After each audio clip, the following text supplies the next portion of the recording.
Hey everybody, if you don't remember, it's Richard McLemore with ERA King Real Estate in Hoover. Everybody knows, or most do, that I'm a retired firefighter, and so something that's near and dear to my heart, safety-wise, in your home are working smoke detectors. As we're coming up on time change and around time change in the spring and fall of each year, it's good to think about your smoke detectors and changing the batteries in those detectors.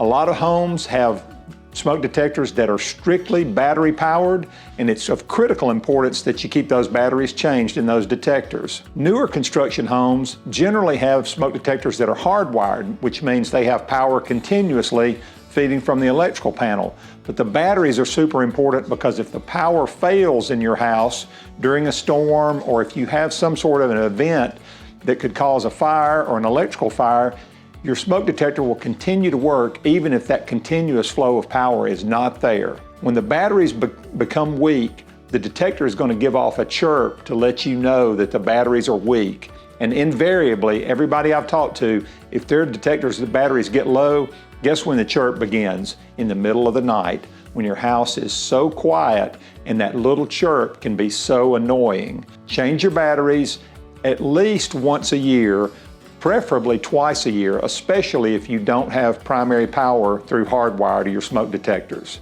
If you don't have smoke detectors in your house at all, or if you need assistance, my contact information will be below. You can reach out to me, give me your name, your address, and your contact information, and I can help provide assistance to help you get working smoke detectors in your house so you'll be well protected.